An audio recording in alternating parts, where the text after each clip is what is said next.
Um, Hello. you This want? is this is a an interview for Casting Stone. I'm Dr. Nathaniel Tobias Coleman, and I'm joined by. Would you please tell me your name and your profession? Bandele Iyapo, and an artist. That's what I am. Yes. Wonderful. And are there any affiliations, past or present, to association or associations that you are relevant to your relationship with the statue of Edward Colston? Oh, not in England as such, but I was linked with. I was part of the National Joint Action Committee in Trinidad, which is a major part of raising awareness of African history and awareness of the past and everything else, but not in Bristol. I haven't been linked with any organization. Marvelous, thank you. And our interview is about the contestation of the statue of Edward Colston in Bristol. Could you please tell me how you came to be interested in that statue? What brought it to your attention?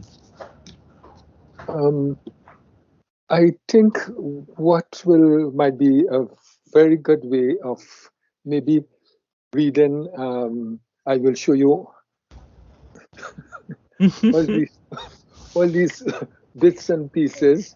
Um, this is little documents and bits and pieces or little things I wrote over the years, Hmm. spanning from the 90s. These are original bits of paper from that whole period coming up to present day, you know. So that question you ask about, what brought me to this thing with Colston. That will be explained here. But before I touch on it, I'll read one little piece here. It was part of a theatre production that I had in Arnolfini in 92, 93. And it was dealing with the whole things connected with the statue in Bristol, linked with the slave past and everything else. And the little piece that I'm about to read here, it was used in an exhibition in the City Hall. And Hmm. it was two pieces of work that actually got me blacklisted. I don't say black, I say blacklisted in Bristol in 2006. Um, but this was what was written on one of the pieces. If our city is built upon a wealth of lies, and our corridors of power promote a legacy of lies, and we turn a deaf ear to this trading of lies, then we trade in our hope of a future free from lies. And that was in 1991 and 92. Oh, you And wrote that in 91 or 92, or you wrote two, that in yeah, 2006? no. This was part of the theater production in 92 or 93. Hmm. In fact, I didn't write it. It was one of the performers in my production who actually wrote that.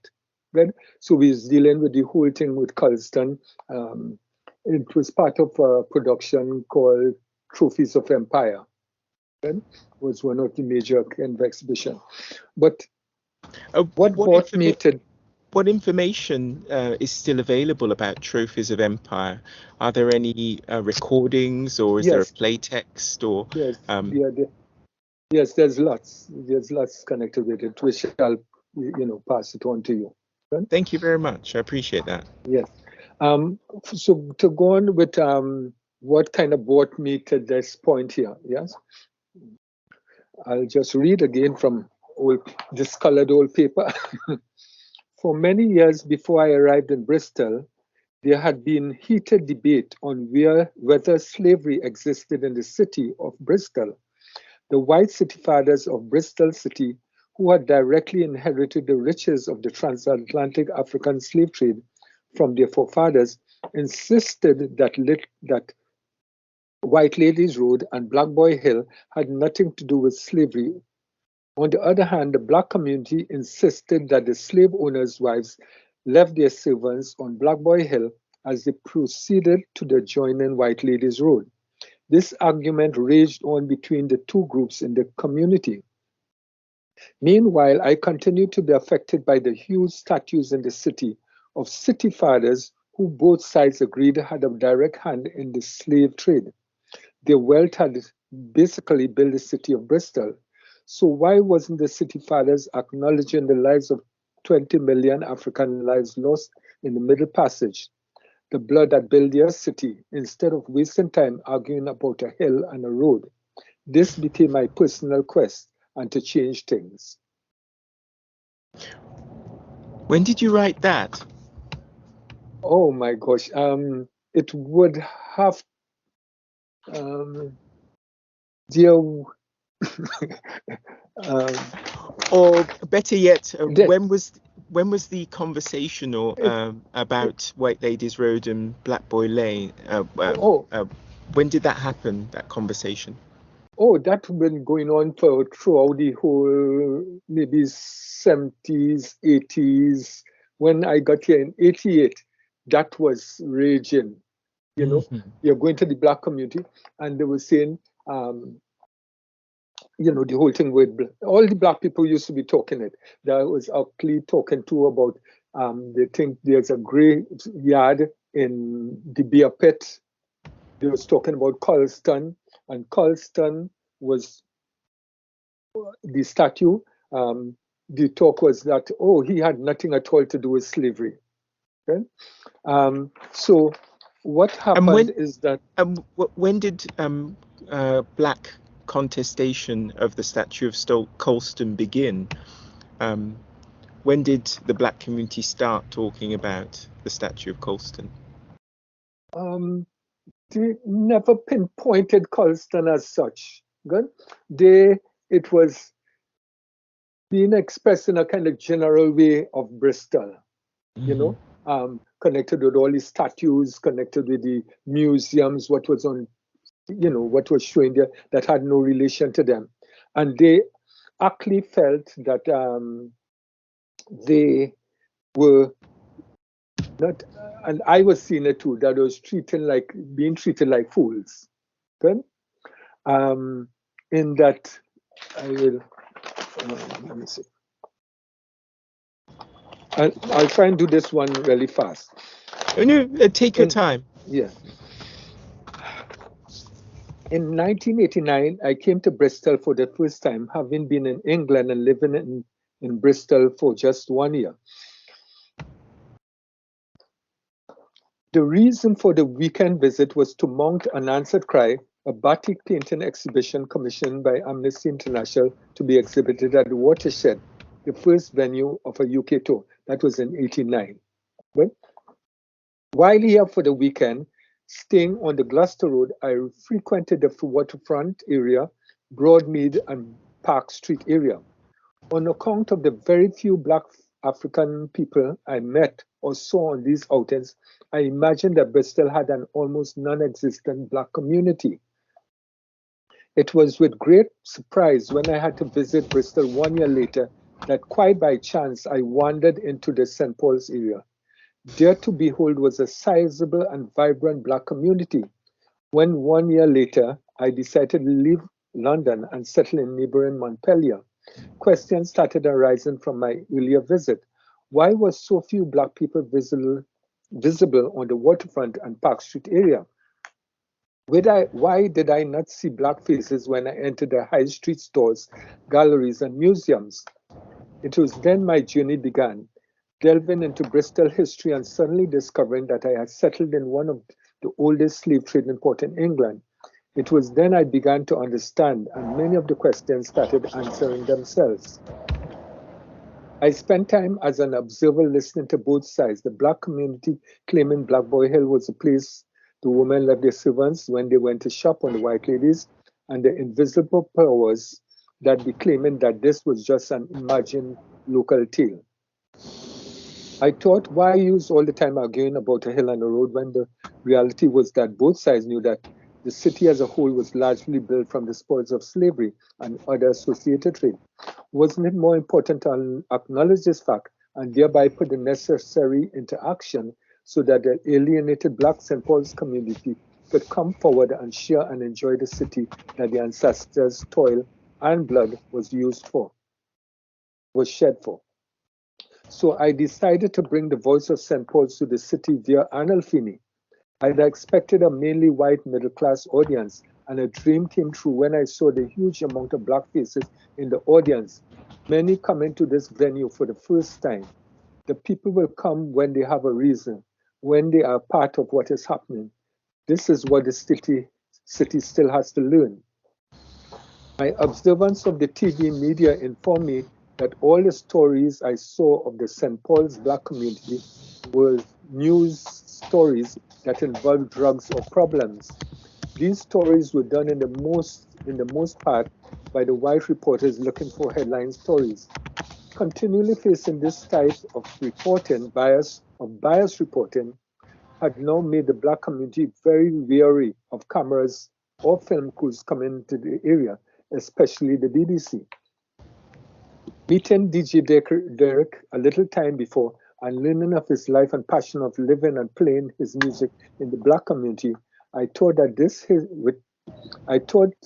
that with his A's spectacles and cardigan, this would be a good introduction to the wider community that had a blinkered view of what the Black community was all about. His personality and manner would make them feel safe enough to watch the program and would not feel too Black. This work and viewers rang into the BBC from all over the country, and viewers came from far and wide to visit the pub where he played. Incidentally, if you look at old deeds of that Montpellier, Star and Garter pub area, you will see that it was called St. Paul's. St. Paul's just amazingly seemed to be getting smaller and smaller, and with the new Broadmead, or whatever it is now called, encroaching into the area, one can imagine that tomorrow will bring. Many more exhibitions and projects followed over the years, taking musicians and artists from Bristol to Trinidad, and cultural exchange exhibition for the community resolve. Now at last, after 16 years in Bristol, I pay homage to my African ancestor in this exhibition, Let's Serve 200, Steal the People. At this time, when the city is preparing to commemorate the 200 years since the passing of the abolition of the slave trade, it is interesting that it is at this time I feel the most disillusioned about the city's future in coming to terms with dealing with its past, mainly because of the way the preparation for acknowledging its role in this most inhuman trade is being handled. It is interesting that at this time, thoughts of leaving and not returning to Bristol, a city and people that I have come to love, have entered my mind. So this was written in 2006. Mm. And this was about your performance called Footsteps of the Hummingbird. And the exhibition in the council house called Let's Serve 200. What I was trying to do in that one is that trying to be a kind of a middleman in that, as I said before, the Black community was staying with the Black community inside the community and talking all about these issues. Okay, the white city fathers, they have their own thing that the Black people imagine and all of that. So when I got this opportunity for Black History Month to show an exhibition in the council house in 2006, what I decided to do is bring all the questions that the Black community was having, to bring it, because I say, okay, 2007, you're going to spend $500,000 or whatever it is, $250,000 in Bristol. So maybe you're really ready for it now. So I mounted this exhibition in the council house. Right? What was the exhibition called in 2006? Lotsirb, LOTSIRB 200, because it was going to commemorate 200 years of emancipation. So Lotsirb 200, it actually looks like a auction number, but it's actually Bristol spelled backwards. Oh, okay. Yes, of course. I see. Lotsirb 200. Yeah. So that was the And exhibition.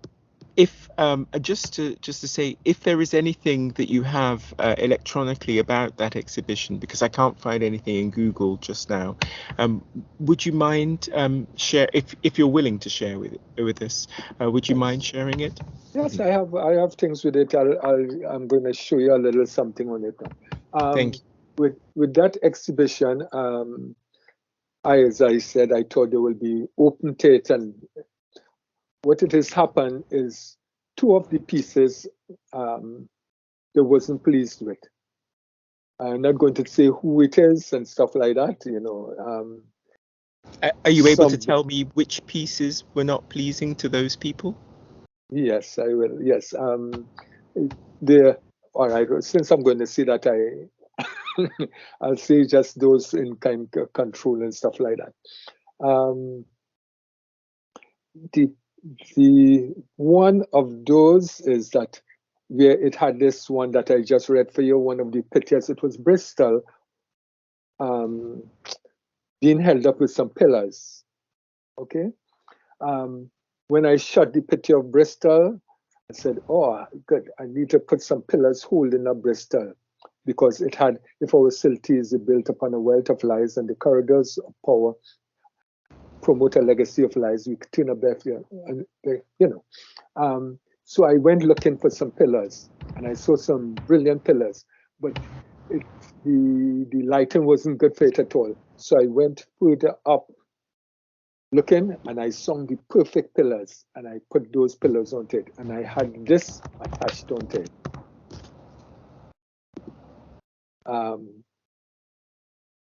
I can't see that. Whoever What is it? Oh no, this is what it is I wrote before. Oh, okay. So the pillars was linked with a certain body here in Bristol, a very powerful body. And when they saw that, and they saw me saying if our city is built upon a wealth of lies, they wasn't pleased about it. This is somebody power that is in Bristol. So that was one of the pieces. The other pieces is that another photograph that I went on one of the open days they had in the city hall itself. They have all the names of all the mayors going from way back 13 something 14 to present day and stuff like that. I took a photograph of it, and in printing it, I put my two hands up on it like this, blocking out on the area that the mayors that was involved in the slave trade was there. And it had some little droplets that look like blood for that period. Now, this exhibition is just outside the mayor's office in the foyer. So I suspect both parties wasn't too pleased with it. So although I'm going to say how much I got £5,000 to mount this exhibition for Black History Month. No, they didn't advertise it at all in anything. People who get, 500 pounds to do some little thing, everybody thinks was here. This is right in the city hall. And that is why when you say she couldn't find anything about it, there was nothing about it. People would be ringing me and telling me, Bandele, what's happening to the exhibition? I said, it's right there. They said, we keep going and seeing it and it's being pushed in a corner. They said we had to keep pulling it out. So it had people going in and pulling out the exhibition because and whoever it is was pushing it to the side. So, that is what. I explained one of the pieces, and what I'm saying is that the Black community continued for many years feeling that they was being treated like fools. So these are bad prints of it. It was much better and bigger prints of it. This one, you won't be able to see it properly. Oh, this is with the two pillars, or no? No, this is the bridge, Perrault's Bridge. Yeah, you won't be able to see it too properly, but I'll send you photos and everything. And That's a this, photo. That's a photo of what? Is it one of the pieces in the 2006 exhibition? yes, this Hmm. is of Payroll Bridge. Hmm. And I have 20 million questions for 25 million lives. And I just, because it's all kind of written on little things all about. My eyes is not of the best. Um, it, Bandele, um, I'm I'm I'm amazed to hear of the work that you did, and I'm really upset that I did not know about it at the time, and that it was that knowledge of it was closed down. Um, what might be the reasons why you haven't mentioned the names of the people who might have tried to close down the exhibition or stop guests arriving? You've mentioned that they have great power, but what might be the reasons why you're unwilling today to mention either the names of the persons or the names of the organizations? the, um, it, it's two organizations really. They kind of blend together. Okay. I think I could be bold enough because they've been pressured more and more um, to come be more open. So I will mention them. Good. I won't Only if you mention feel the. comfortable. Yes, There's no. I'm cool. Yeah, yeah, I'm good because more and more before in this time in the 90s, you would not mention the merchant venturers because they the merchant venturers who control the port from since slavery time to present time. Well, I think they have given up a power now, but the merchant venturers, there's one on that you could read on when you Google it and stuff like that. Somebody wrote something on them how many years ago, the kind of power they have, and you know, um, so it was at that time, all in the 90s, that when it is I was doing my stuff and things like that. Um, because they have the hand in just about every aspect of it. And part of me being blanklisted was through them, because they are also linked with the other organization that I'm not mentioning. Yeah, yeah. So, um, I don't know if that kind of answered. Yeah, but what I'm touching on that the black community was feeling that, hey, we just being treated as fools. Okay, so they built this bridge with the two cones in it. The cones was supposed to represent fruitfulness and stuff like that. And then when Footsteps of the Hummingbird, my production was part of Trophies of Empire, as I said, was the first time you get that amount of black people coming there. It was, I mean, really powerful and hard hitting. Um, the people who come to it, white and black, say, whoa, this is something else. I'll give you some transcripts and things from it.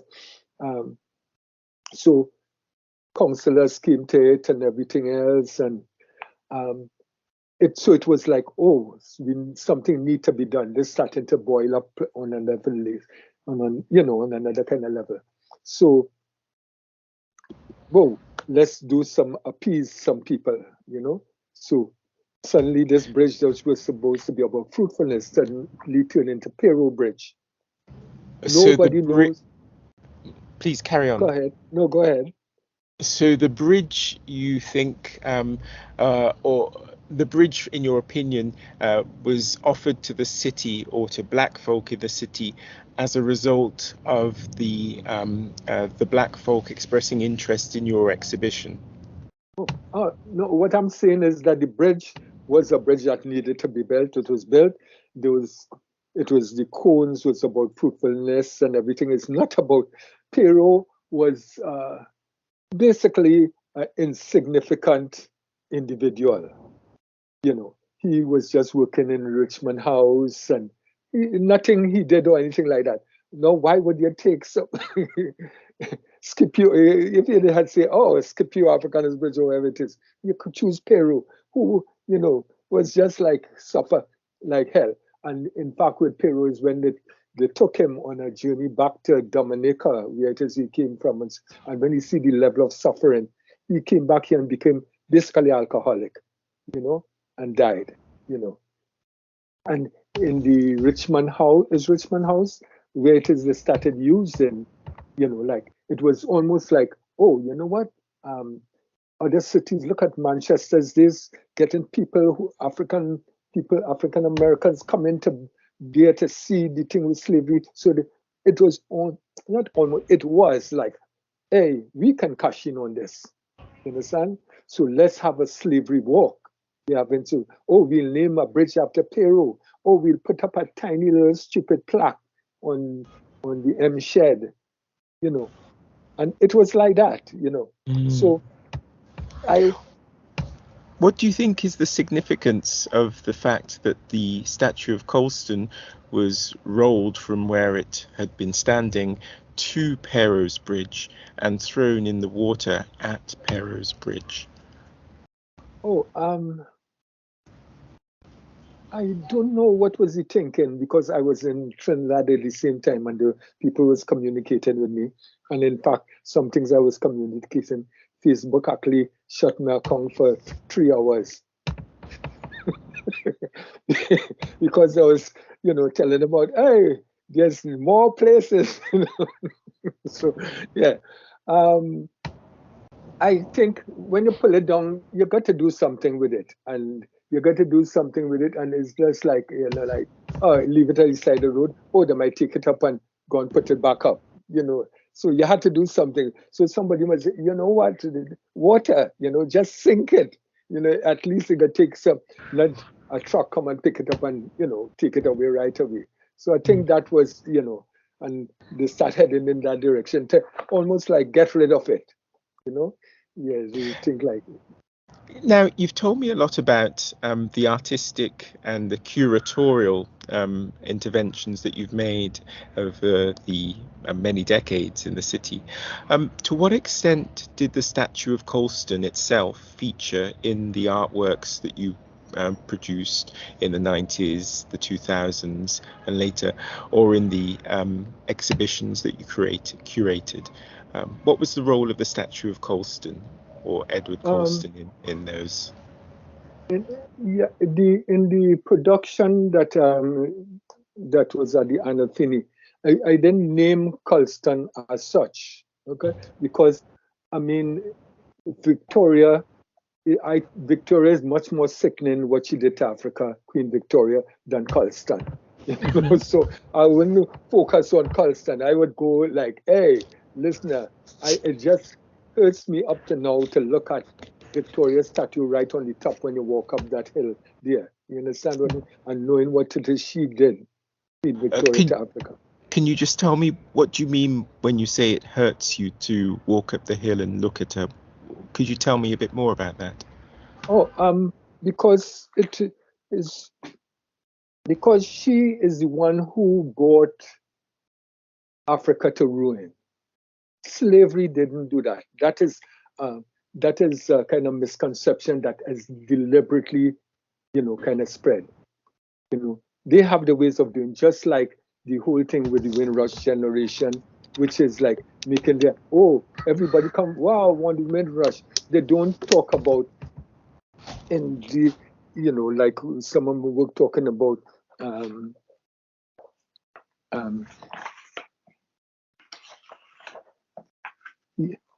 like sorry, you can't see it properly and stuff like that. There's a black smudge here to you. Mm-hmm. But it says by 1819 there was 20,000 in London. Right? That is, where do my 1,000 ancestors in Bristol sleep? Where they was buried or anything like that, So the whole thing connected with Queen Victoria is that slavery didn't do it. Then slavery didn't destroy Africa. Africa, after the 1830, Africa started flourishing, seriously flourishing. There was trade, there was everything happening, and Africa was destroyed as you use destroyed, from that growth, it was happening in a 20-year period, just 20-year period. Good. That is connected with Victoria. Good. Where she, I mean, really did it, you know. And it was the point where it was like, all right, before it was like, and Britain, I suppose, know what it is doing, that, oh, it was taking people away and stuff like that. And is a really smart, yeah, you got to hand it to the British, you know, in that he's been always miles ahead of all the European nations, miles ahead. So he comes up with, he started the whole thing with the whole slavery and the Portuguese or whatever it is. So, and he starts, oh, you know what? Okay, time to stop it. So stop it because he have big other plans. Right? So suddenly his heart gets stopped. So he's sending out ships to block all these other ships and all that stuff like that and wherever it is. So, right?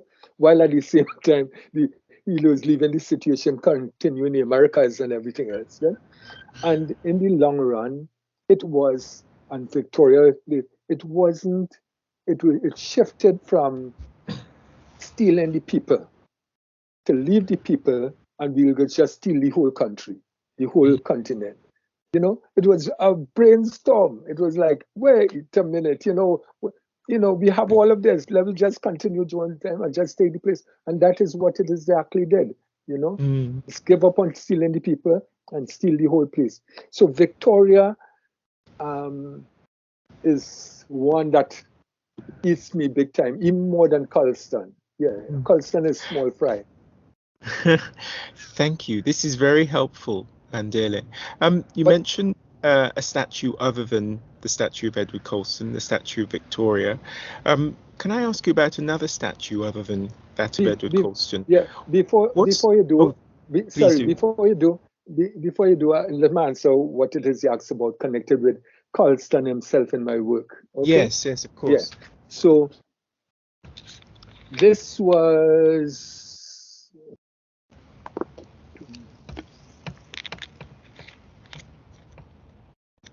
this had to be 2006 in the foyer also. Reading it to you. It says, erase the history through necessity so you could improve St. Paul's my community. From Bamboo Club that welcomed Muhammad Ali to the black and white cafe you called a den of iniquity. But all the while, your iniquitous slave trader Colston stands free to mock us as the testimony of all our struggles, our achievements, our heritage is erased from memory, as Colston's statue stands tall in his merchant quarters.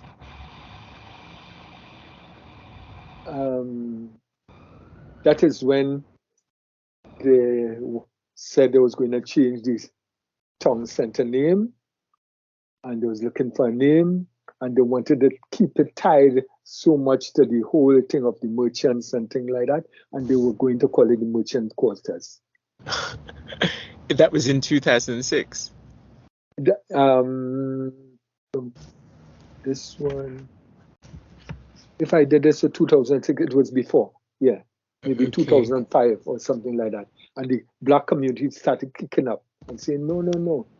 Yeah. And in that one, there was a huge picture of Colston. This is not the original one itself that was in the museum. There's a. Oh yes, and that was next. That was next to what you've just read out. Yeah, that was in the whole. It's a whole big canvas with a huge one, not that tiny one, a big Colston and X-ray. So now this seems very important to the story that I'm trying to tell.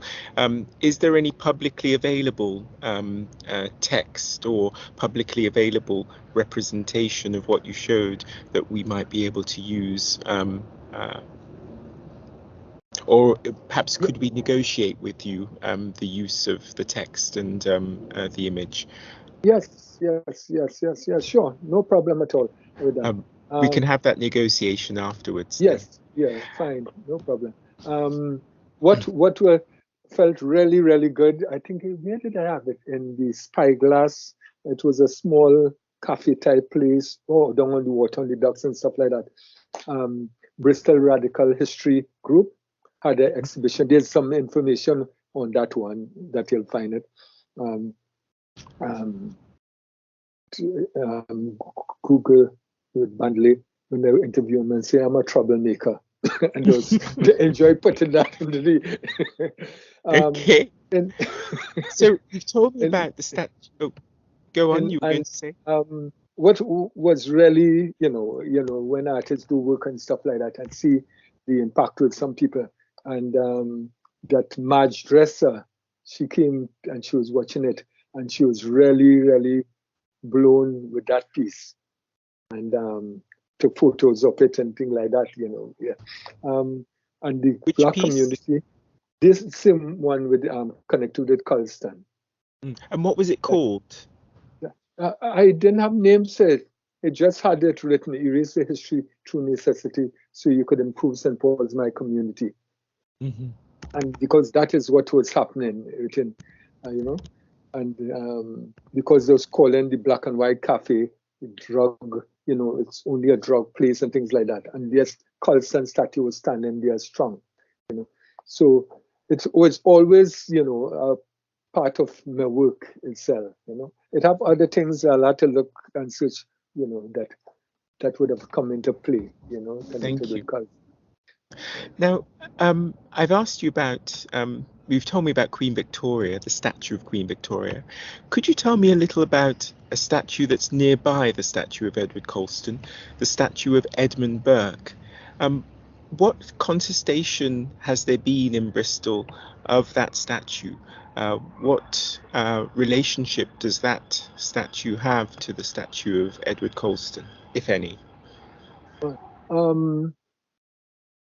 Well, connected with him, I started doing some research, and I must say I was impressed with something he worked on the road called the Negro Code, which was dealing with all, as he said, he can't, he know there weren't any slave trade as such, but maybe some things need to put into effect for it to be more humane on the ships and everything else.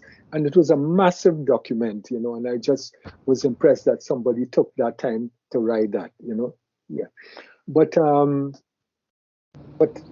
I was advised by a friend of mine that, hold on that. So I kind of shelved that.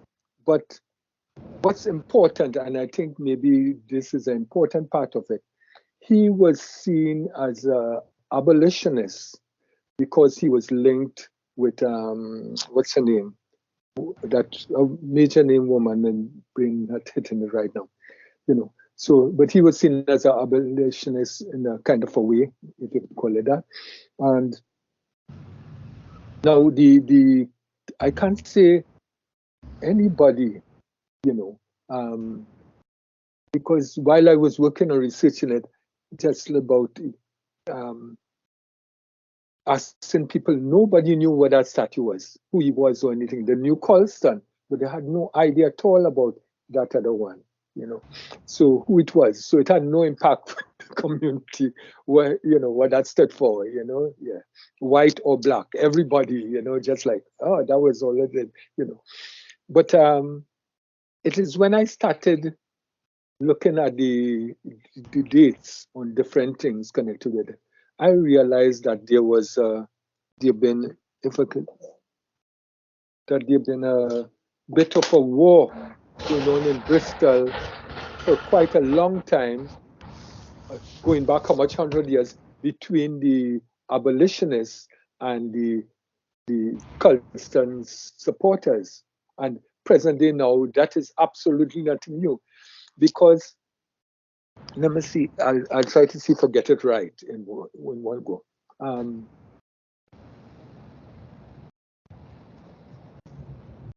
Colston died, yes.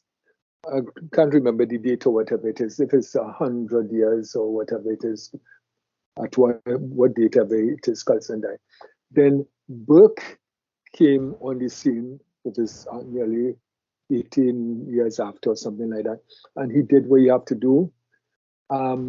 His supporters loved what it is he did so much as a so-called abolitionist in that kind of, in general, whatever it is.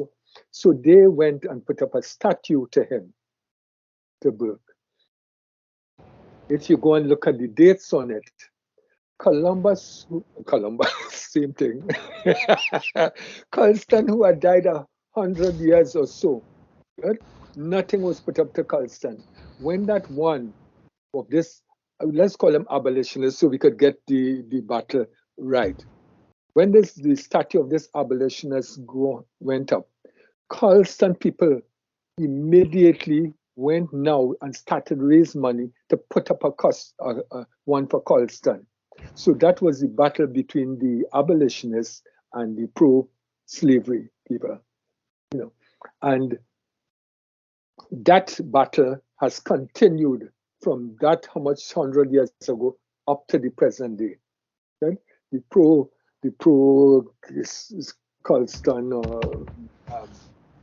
witch and Venturas against it shifted over to the black community who talking and saying, and so my thing was just like, hey, let's be aware of what's been going on in this city. So there is that tie, that is not an overnight thing.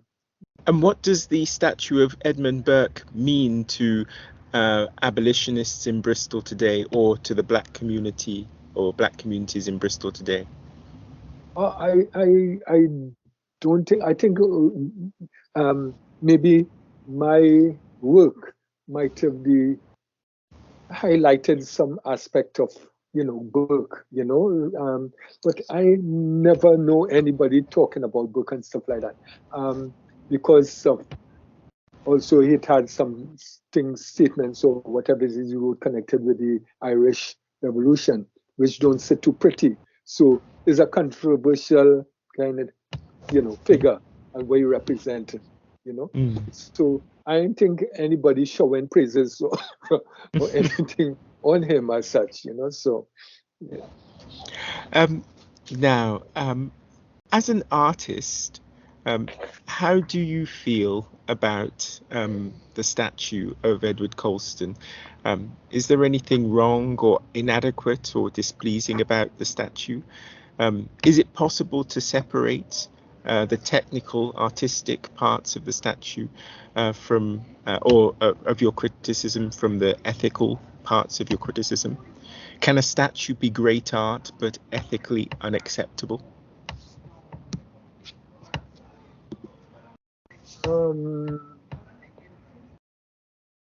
I'm biased. I'm very biased with that because great art. I've been turning it over into my head for some time now. Is that am I artist, or which comes first? Am I an artist or black artist, whoever how they put it, an artist or black revolutionary, right? And I have realized that I am a black revolutionary who use my art first and foremost, So it's not just about art because I could do, I could sculpt, I could paint, I could do textile, I could do photography and everything else, But I can't separate it, This is my soul, and I just use whatever it is. Maybe I would have been using dance to express what it is I feeling and stuff like that, So Colston statue, it represents something deep, So it's not just an and maybe they themselves who made his sculpted artwork, maybe they was feeling something about him dodgy because it was the most sorrowful statue I have ever seen. Why do you say it's sorrowful? Oh my God, the man leaning on his stick and I just watching it like, look at it, like, uh, is this, who Can would you go say and carve that? can you say in words what you just did? Just for the record, can you say in words what you just did? he, he got his big walking cane under one elbow, I think it is, or holding one hand under one elbow, and his other hand is propping up his chin, which is kind of at a slightly downward angle, and is actually looking like his mother died last week. So, so, so, I think because the story of Colston, how it has happened, it is they ask the masses, the people of the community and stuff like that, to give money, and money wasn't coming. And bit by bit, who had to take out their pocket and they try again, and it wasn't coming. So even the artists who in that time realized, well, all right, okay, they get the job and things like that, but I'm not going to really celebrate him. I could put him as sorrowful. So you The think one, that the so you think artists, I think, deliberately do that. Yeah, that go all around England and you'll never find another statue looking like that, as sad and sorrowful like that. So but it was too late. They had to put it up because they wanted to. They must cost them like hell, but but it was too late. It already cast. They spent how much money? They did everything to get the money. It cast, so they had to put it up. So Now, what do you think about statues as a form of art? What do you think about statues as memorials?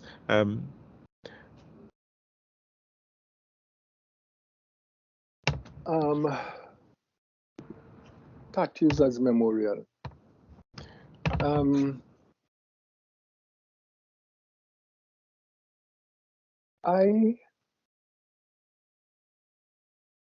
I since in my teens and stuff like that, 15, 16, I've been on this road of my Africanness, my African awareness, and all that stuff like that, and more it's been into my whole kind of being and things like that, and taking it into my mass, my sculptures and stuff like that. I just did a, a 20-foot, while I was locked down in Trinidad, a 20-foot mural, not mural, what am I saying? A 20-foot mahogany sculpture that was connected with the whole thing of COVID, what was happening with people and stuff like that. But um, when I have it up, when I put it up, I had it in the studio. And it's really interesting that quite a lot of people, some of them come in the studio.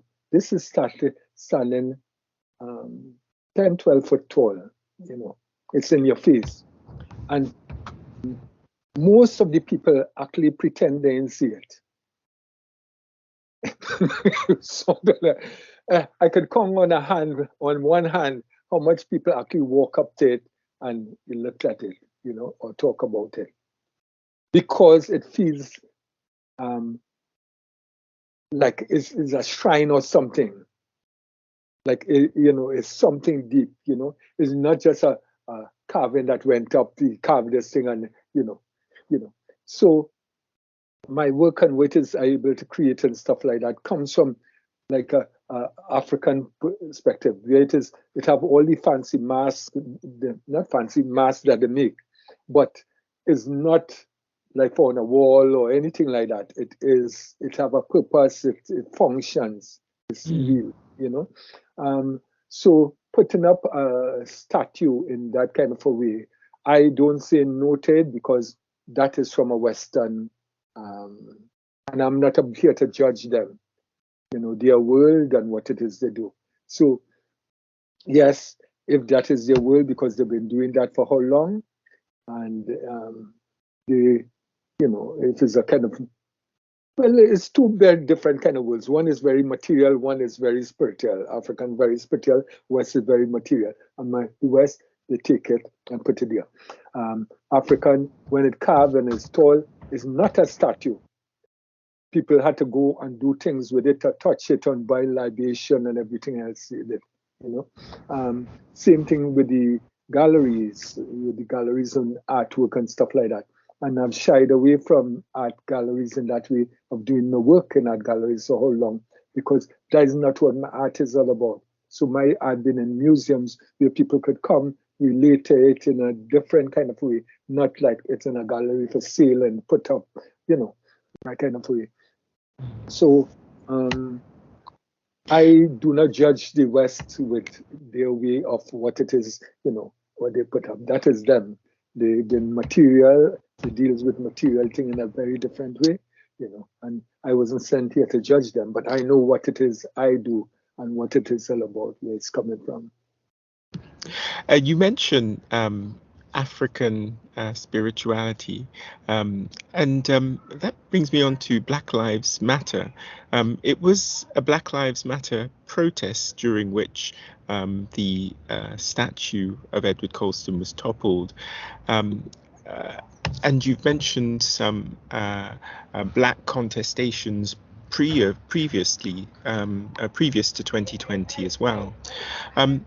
What sort of black voices have been raised, and what have black voices been saying, and to what extent do you think black voices in Bristol contesting the statue of Edward Colston have been listened to? Black voices, you would have, it is more like individuals, certain individuals who might write about it, but in the vast black community, they neither here nor there.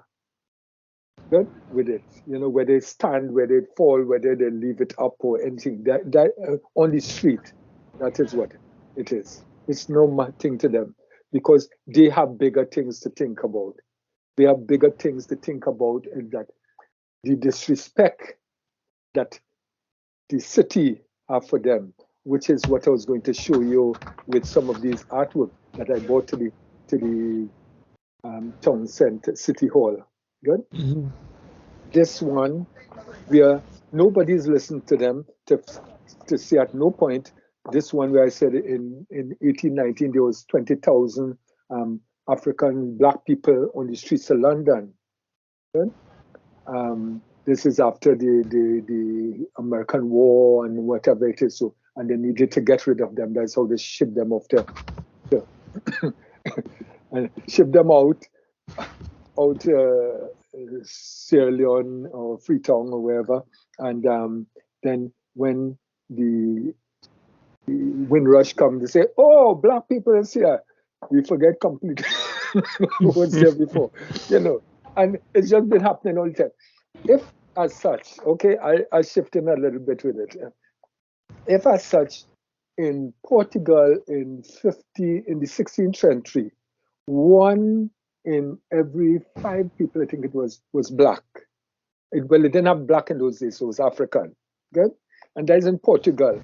If you hop around the corner and come up to England, which is close, all right, even if you say 1 in 50 is a hell of a lot. Even back in that time, So we moving from 1 in 5 to 1, say, all right, 1 in 50 made it to England, So it's just like, so black people just kind of feel like, hey, you take us to some ass, son, and you're not respecting us. So we to go and fight you on Colston, you understand what I mean? We know, hey, we have other things. We want to know where we ancestors buried here. Mm-hmm. Right? Mm-hmm. Right. That's what we want to know. That. Yeah. So this would be my last question. And if there are other things that you feel that my questions haven't allowed you to say, please do either mention them afterwards or continue to be in contact with me and share things by email. But my last question is about there was a legacy of slavery steering group and a We Are Bristol History Commission. The legacy of slavery, the legacy steering group set up a project that led to a report called Project Truth. And the We Are Bristol History Commission conducted a survey that led to a final report. What contribution did you make to either Project Truth or to the History Commission's survey? And if you did make a contribution, what contribution did you make?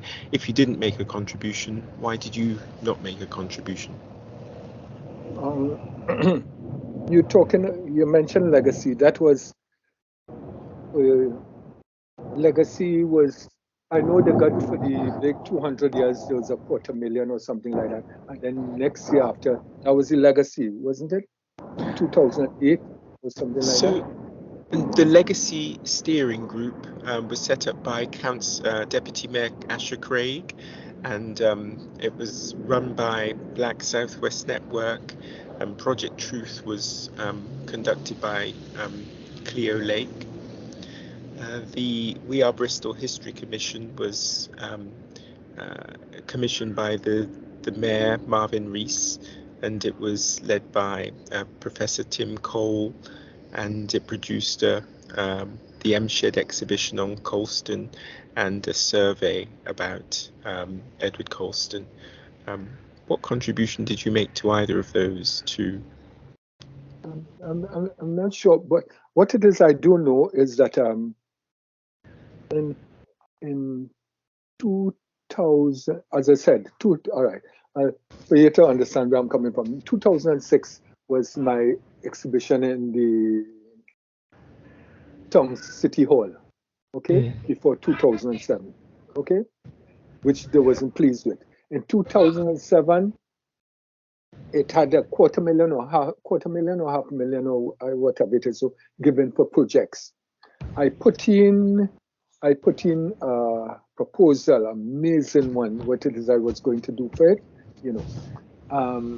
It was typed out in the office that was actually, I do it in rough, it was actually typed here. It went into that main room, and strange enough, it didn't have a name attached to it. Although, if it had just come back out of the room, into the office, they'll say, oh, that's Bandele. Somebody, I don't call it names, belonging to that body, said, oh, we'll get to him. It never got to me. Months after, when people getting money and stuff like that, nothing coming to me, nobody informing me, and it was just like I disappeared completely with my project. Although I can say, without ego or anything like that, that for the 90s, it is things that I did was major things connected with Black people in Bristol here.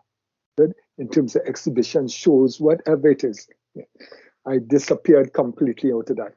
The following year is legacy. Money came again, because one was Abolition 200. Another massive amount of money came the next year after that. Again, I submitted something. Again, I disappeared. And since after that time, nothing has come my way, even to inform me about anything or anything like that. The only time I was put into a little loophole, a network, it is through Cleo. Cleo was the first one who gave me a job to, always plug in for me over the past 5 years or something like that. She said, all right, and make sure that, I get something. But from Bob, nobody informs me, nobody tells me, no matter all the quality of work and the abundance of work I do, I just kind of disappeared. In fact, big museum at the top called me, I was in Trinidad, and saying, oh, we'd love you to do something in the we was informed about your work and stuff like that in terms of textile. Called me in Trinidad, say, yes, up there. I said, yes, I'm coming back and I'll do it. Disappeared completely. Suddenly, yeah. So I don't know about all these things that happen. Nobody, some might have thought that that I was already or not available or something like that. Cleo might have think that not, maybe must you think, oh, Bandele must be traveling or something like that. But I know nothing about none of those things, and nobody. Bandele, I'm very sorry to hear about the arrogance that has been shown towards your work and the refusal to listen. But I also am very grateful to you for the bravery and the courage of your work at a time when it wasn't fashionable to make such a stand. At this point, I'd like to thank you for sharing with the project your perspective, Bandele, and please do share any other pieces that you might wish us to take into consideration to amplify in the biography of the statue of Colston that we're writing. But thank you very much, Bandele. I appreciate it. Thank you. It's been a pleasure, and just like that, anybody call me to whatever it is, because those things, once you believe and you're strong in your belief on what you're about, it just makes you stronger. So that has given me time now. I think I can't think of any other artist in that way who has 15 collections. About 11 would be exhibitions and about 4 is installation. And when I say exhibitions, whole exhibitions that could, by the 30 pieces, the other 150 pieces or whatever it is, to put on show, and which is I'm about to do and about to launch from this week on. And I might be most likely having like 2 exhibitions happening in the Caribbean, while maybe 4 happening in Bristol at the same time, and then setting to have all. So nothing slowed me down in the slightest bit. Yeah. This is good to hear. Yeah, it's packed out with work. Yeah. So I'll inform you about what's coming up. Yeah. Thank you, Bandele. I appreciate this. Welcome. Okay, we'll be in email contact. Yes, Have a very good afternoon now. Bye. Same to you. Bye.